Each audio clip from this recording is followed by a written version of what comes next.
তো আমরা জানি এই যে নাম হট্ট শব্দ অর্থ আমরা জানি সবাই। নাম মানে পরমেশ্বর ভগবান শ্রীকৃষ্ণের যে নাম, কলিযুগের যুগধর্ম, হরে কৃষ্ণ কৃষ্ণ কৃষ্ণ হরে হরে, হরে রাম রাম রাম হরে হরে। এই মহামন্ত্র 16 নাম 32 অক্ষরাত্মক। এই মহামন্ত্র হচ্ছে ভগবানের নাম। হট্ট হাট সম্বোধনার্থে হট্ট, তাই জন্য নাম হট্ট, নামের বাজার, যেখানে নাম পাওয়া যাবে। তো এই নাম পাওয়া যায়, নাম হট্ট মানে ক্রয় বিক্রয় হয়। যেখানে হাটে কি হয়? ক্রয় বিক্রয় হয়। তো এই নামের হাটে ক্রয় বিক্রয় হয় ভগবানের নাম কেবল।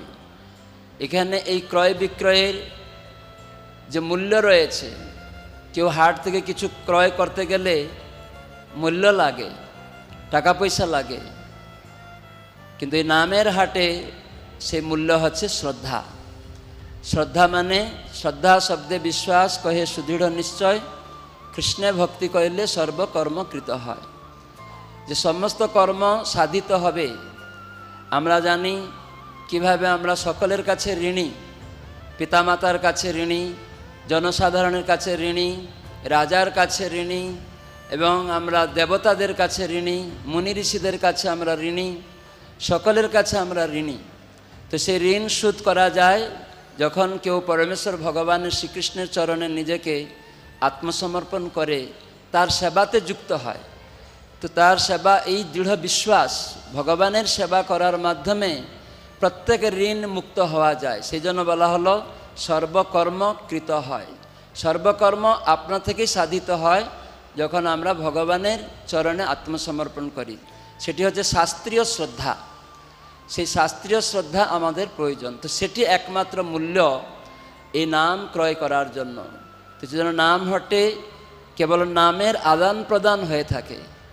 বিশেষ করে এখানে প্রভুপাদ, ইস্কনের যে প্রতিষ্ঠাতা আচার্য, তিনি চেয়েছিলেন যে আমাদের প্রচার করতে হবে। মহাপ্রভু বলেছেন পৃথিবীর সর্বত্র আমার নাম প্রচার হবে। তো সেটা কিভাবে প্রচার হবে? মহাপ্রভু তিনি পরিকল্পনা করে গেছেন। কেন ভগবান যা কিছু পরিকল্পনা করেন সেটি বাস্তবায়িত হয়। তো ভগবান তার ভক্তের মাধ্যমেই সেটি করে থাকেন। তিনি পরিকল্পনা করেন আর ভক্ত দিয়ে তিনি বাস্তবায়িত করেন এবং ভক্তকে সেই যশ দান করেন।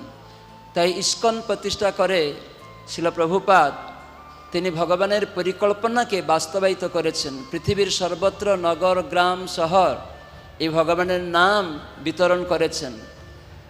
মহাপ্রভু নিত্যানন্দ প্রভুকে বলেছিলেন, শুনো শুনো নিত্যানন্দ, শুনো হরিদাস, সর্বত্র আমার আজ্ঞা করহ প্রকাশ, প্রতি ঘরে ঘরে গিয়া করো এই ভিক্ষা, বলো কৃষ্ণ ভজ কৃষ্ণ করো কৃষ্ণ শিক্ষা। তো সবাইকে তিনি জানাতে চেয়েছিলেন যে বলো কৃষ্ণ। তো এই কলিযুগে সবাইকে কৃষ্ণ নাম করাতে বলেছেন। এই 16 নাম 32 অক্ষর, হরে কৃষ্ণ কৃষ্ণ কৃষ্ণ হরে হরে, হরে রাম রাম রাম হরে হরে। তো এটা কীভাবে করতে হবে না, সাধুর সঙ্গে হরিনাম এইমাত্র চাই। সংসার যিনি, তার কোনো বস্তু নাই। তো এই সংসার মানে যেটি অনিত্য, সংসার মানে সম্যকভাবে যা অপসারিত হয়ে যায়। আমাদের জীবনে আমরা যা কিছু পেয়েছি সব চলে যাবে।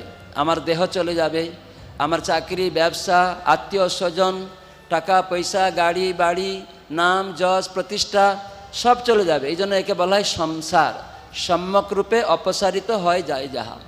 এই জন্য আমরা এই সংসার জগতে সব চলে যাবে, কিন্তু ভগবানের নাম সার। তো সেটি দৃঢ় হবে, এই নামের প্রতি আসক্তি বাড়বে যখন আমরা সেটি সাধু সঙ্গে নাম করব। সাধু সঙ্গে নাম করার মাধ্যমে আমাদের বেশি শক্তি পাওয়া যাবে, আর নাম আমাদের আরও দৃঢ় হবে।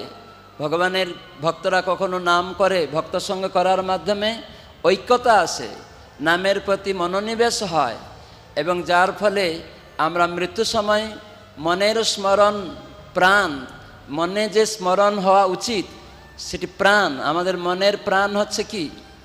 মনের স্মরণ হচ্ছে প্রাণ। তাহলে সেইটা কি স্মরণ করতে হবে না, কৃষ্ণ নাম।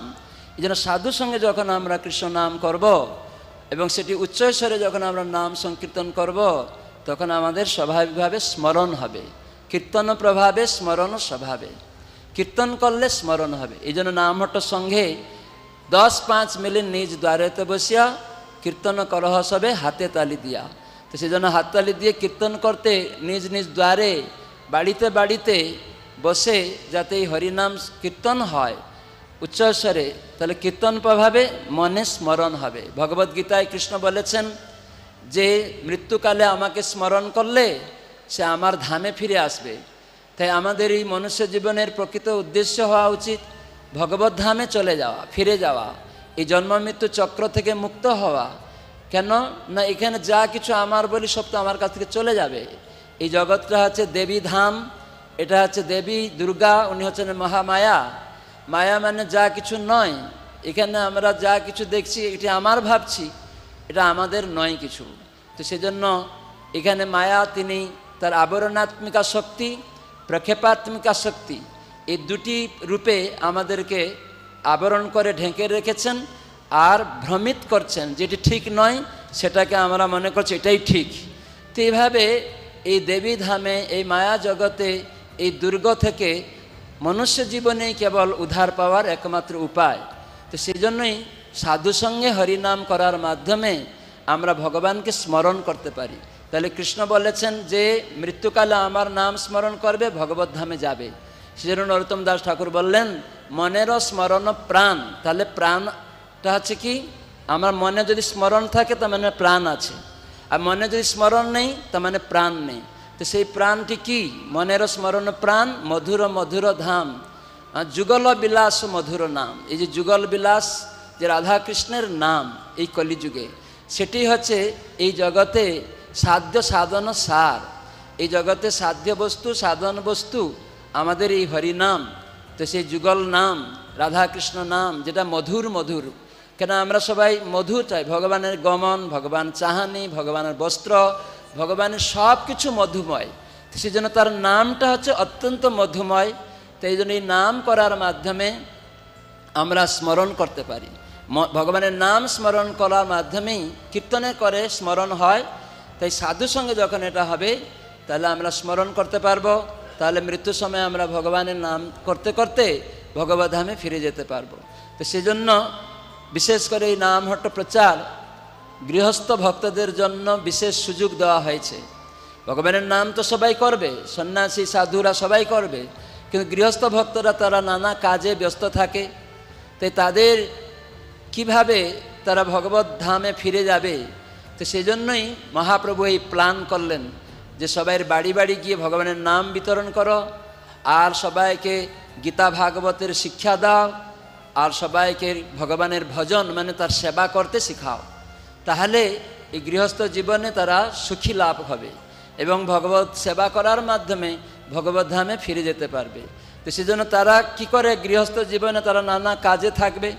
তাই সপ্তাহে একদিন তারা একটি সাধুসঙ্গের অনুষ্ঠান করবে যেখানে কৃষ্ণকে কেন্দ্র করে।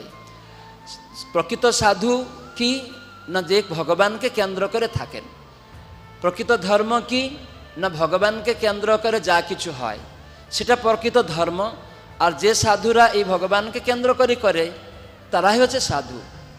তো সেজন্য আপনারা যাতে নিজেদের বাড়িতে থেকে সংসার জীবনে চাকরি, ব্যবসা, চাষবাস থাকবে, কিন্তু সপ্তাহে একদিন হাট বা বাজার যেমন সপ্তাহে একদিন বসে, ঠিক সেই রকম এই নামের হাট 2-4 ফ্যামিলি নিয়ে বসে ভগবানের কথা আলোচনা করা, নাম কীর্তন করা। সেখানে আলেখ্য সাজাবেন, সেখানে তুলসী তপ থাকবে, রাধা কৃষ্ণ পঞ্চতত্ত্ব, নৃসিংহদেব পরম্পরা এবং তুলসী টব এই সুন্দরভাবে সিঁড়ি করে রাখা থাকবে। এবং সেখানে আরতি, তারপরে ভজন কীর্তন এবং গীতা থেকে পাঠ, এই সমস্ত আলোচনা করে সাধুসঙ্গ করা এবং শেষে প্রসাদ বিতরণ করা। এইভাবে আপনারা নামহট্ট সংঘ মাধ্যমেই সাধুসঙ্গ হবে, আর যার ফলে এই সংসার থেকে উত্তীর্ণ হওয়ার অপূর্ব সুযোগ লাভ করতে পারবেন। তো সেই জন্যই প্রভুপাদ বলেছেন শ্রীল জয়প্রকাশ স্বামী গুরু মহারাজকে যে দেখো, আমাদের অনেক গীতা ভাগবত শাস্ত্র রয়েছে, মানুষ এগুলো অধ্যয়ন করবে, তারপরে তারা ভক্ত হতে চাইবে। তারা কি সবাই তাদের গরু, ছাগল, ভেড়া বা বৃদ্ধ পিতামাতা নিয়ে মন্দিরে চলে আসবে? কিন্তু এখানে তো জায়গা পাবে না, তারা নিজেদের বাড়িতে থাকবে কিন্তু কৃষ্ণকে কেন্দ্র করে সংসার জীবনযাপন করবে, আদর্শ গৃহস্থ আশ্রম করবে, আদর্শ গৃহস্থ আশ্রম। প্রভুপাদ বলেছেন যে একটা রূপগোস্বামীর কথা, একটা হচ্ছে গৃহমেধি আর একটা হচ্ছে গৃহস্থ। গৃহমেধি মানে কি? মেধি শব্দের অর্থ হচ্ছে হিংসা। প্রভুপাদ তাৎপর্যে ভাগবতে বলছেন যে মেধি শব্দের অর্থ হচ্ছে হিংসা।